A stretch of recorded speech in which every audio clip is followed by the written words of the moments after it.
श्री इम्तियाज जलील।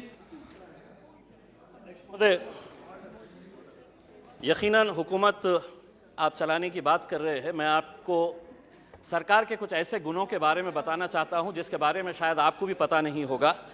सरकार बहुत अच्छे तरीके से जादू का खेल भी खेलती है, और कैसा जादू का खेल खेलती है आंकड़ों समेत बताऊंगा। एक हाथ से देना और दूसरे हाथ से खींच के कैसा लेना, ये पूरे आंकड़े समेत बताऊंगा। इस वजह से बहुत ज़्यादा विरोध करने की ज़रूरत नहीं है। अध्यक्ष महोदय, 8 फरवरी यानी कि कल के दिन रिजर्व बैंक ऑफ इंडिया ने रेपो रेट 25 बेसिस पॉइंट से बढ़ा दिया है। पिछले 4 मई 2022 को 4.40 हमारा रेपो रेट था।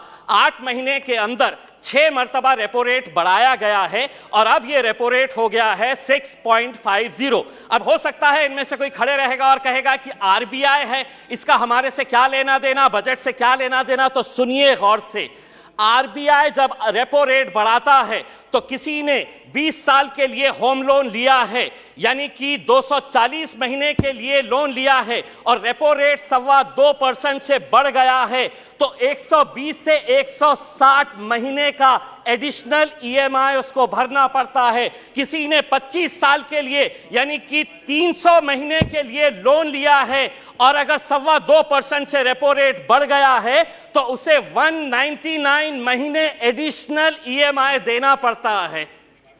आप कहेंगे कि हमारा इससे क्या लेना देना, यही तो जादू का खेल खेल रहे कि आपने इनकम टैक्स के अंदर रिबेट दिए, बहुत सारे लोगों को खुश किया और सैलरीड क्लास को कहा कि हम तुमको इनकम टैक्स में रिबेट दे रहे, लेकिन अब जिंदगी के साथ भी और जिंदगी के बाद भी तुम्हारा ईएमआई चलता रहेगा, तुम्हारा लोन चलता रहेगा करके ये एक संदेश सरकार ने दिया है।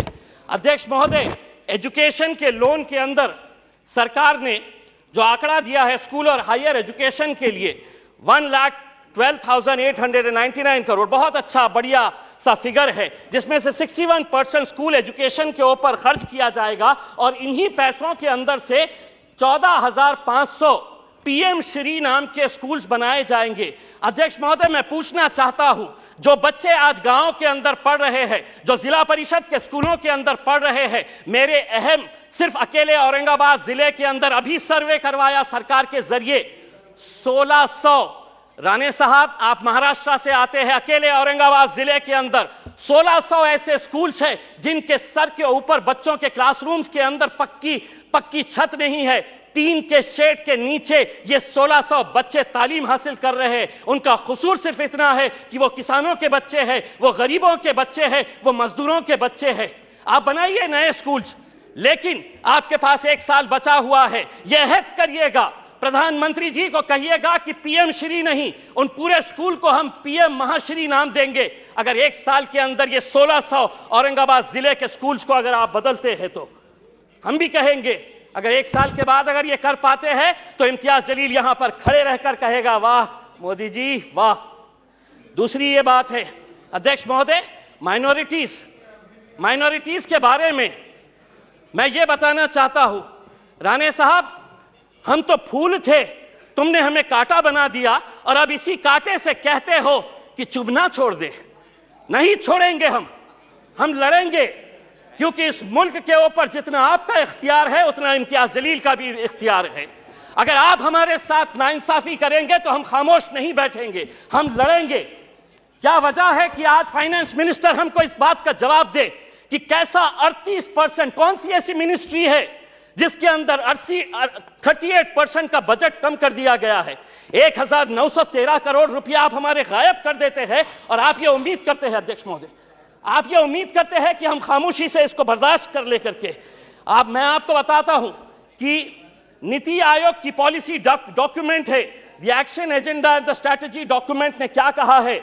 Muslims and other religious minorities in India have been lagging in several development indicators including educational attainment, gender equality and workforce participation। इसके बावजूद भी आप 38% हमारा बजट कम कर देते हैं। 2022-23 के अंदर आपका टोटल बजट जो था उसके अंदर माइनॉरिटीज के हिस्से में कितना आया, तो 0.12%। इस बार जो बजट आपने दिए हैं वो कितना हुआ है, बी अगर देखा जाए तो 0.07%। अध्यक्ष महोदय 2 मिनट।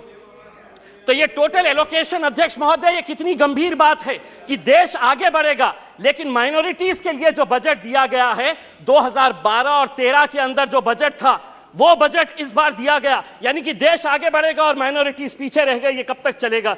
मेरी दूसरी बात ये है अध्यक्ष महोदय, आम आदमी को प्लीज फाइंड अप नाउ। अध्यक्ष महोदय सिर्फ एक minute, GDP, fiscal deficit, monetisation, RE, BE, इससे कोई लेना देना नहीं है। इस देश के अंदर वो सम्मान के साथ कैसा जी सकता है, उसकी फिक्र बस उसे यही रहती है। हम वित्त मंत्री से इस बजट के अंदर ये उम्मीद कर रहे थे कि वो ईपीएस 95 के बुजुर्ग पेंशनर्स के बारे में बोलेंगे, वो किसानों की आय कैसी बढ़ाई जाएगी इसके बारे में जिक्र करेंगे। पूरे देश के अंदर कॉन्ट्रैक्ट, अध्यक्ष महोदय एक सेकंड, अध्यक्ष महोदय, पूरे देश के अंदर कॉन्ट्रैक्ट वर्कर्स जो है उनके साथ कैसी नाइंसाफी हो रही। पार्लियामेंट के अंदर भी कॉन्ट्रैक्ट वर्कर्स लगाए जा रहे हैं, उनका पीएफ नहीं भरा जाता, उनका ईपीएफ नहीं भरा जाता, ईएसआईसी का पैसा नहीं भरा जाता है।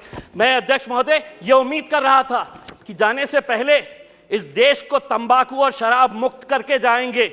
हम सराय होते आपको इसी बात के लिए अध्यक्ष महोदय। और हाँ, मैं जाते जाते सिर्फ इतना कहना चाहूंगा, मैं नाम लूंगा, मैं अडानी का नाम इसलिए लूंगा कि एलआईसी में मेरा भी पैसा है, एसबीआई का मैं भी कस्टमर हूं। प्रधानमंत्री हर एक के बारे में बात करेंगे, 140 करोड़ जनता मेरे पीछे कैसा है ये बताएंगे, लेकिन अडानी का नाम नहीं लेंगे। कहीं ऐसा ना हो जाए कि उस एक शख्स के चक्कर में 140 करोड़ जनता तुम्हारी हाथ से निकल जाए और आप लोग बस सड़क के ऊपर तालियां। श्रीमती रिटी पदक